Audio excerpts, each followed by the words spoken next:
My name's Tom, and I just wanted to share with you guys just a little bit about my stroke journey and how it's impacted my life at the time and also since then.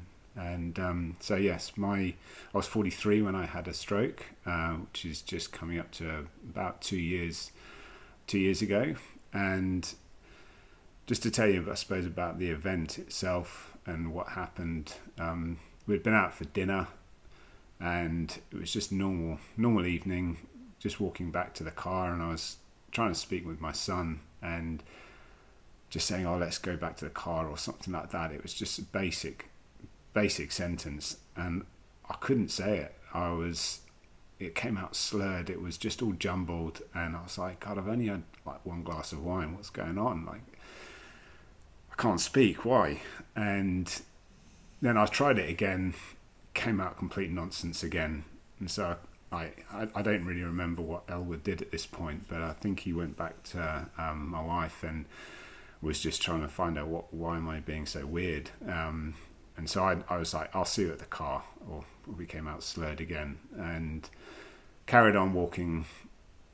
Stumbled over a curb that I completely didn't see, which makes sense now. Now I understand what I was going through.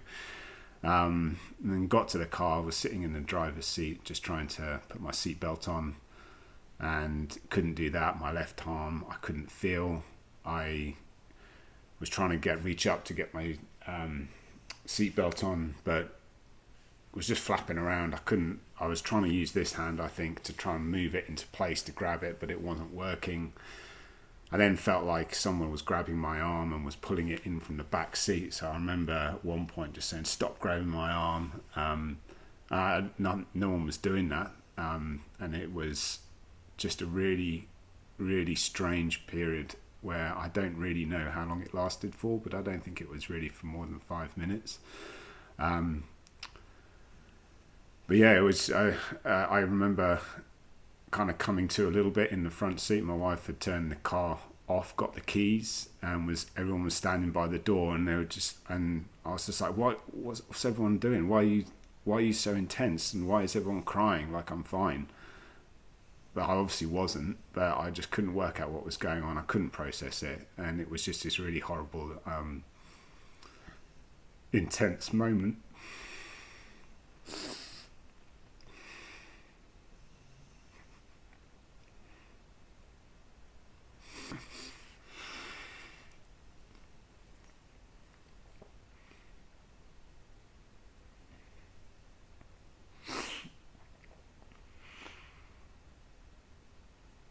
Which, yeah, still gets me when I think about it.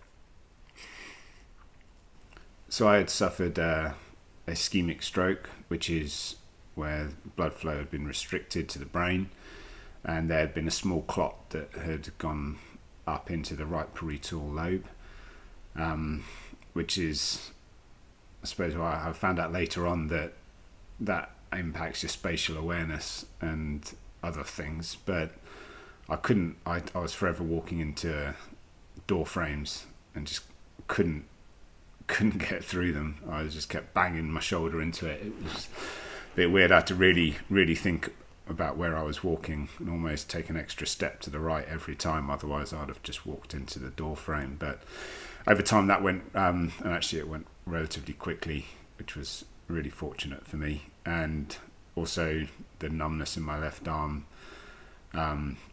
It was more dexterity in my hand. I could feel it in the numbness in my lower arm for a while, but it wasn't restricting me as such, but the dexterity in my hands took a while for that to come back as well. So the doctors found out that I have what's called a PFO, which is patent foramen ovale, which is basically a small hole from the left atrium to the right atrium in your heart, and that allows the transfer of clot that could come into that venous side of the blood system through a number of different ways, maybe atrial fibrillation or something like that. And then once it transfers into the arterial side, then as your heart beats, it could send up a clot directly up into the brain. And that's what would have happened to myself. And with the PFO, there's actually one in four people still actually have that. Everyone is born with it, as far as I understand, but then normally it closes up. But one in four people still have a hole from one side of their heart to the other. And but no one, unless you have a stroke, you never know about it, I guess. So I feel this enormous amount of gratitude that I'm in such a fortunate position that I am now, in that whilst experiencing a stroke, I've come through it relatively unscathed. And I think about how lucky I am, because I'm so conscious that had it been a larger stroke, what would my family be doing now? What would I be doing now?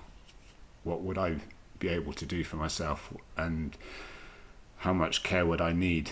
And how hard would have the recovery been? And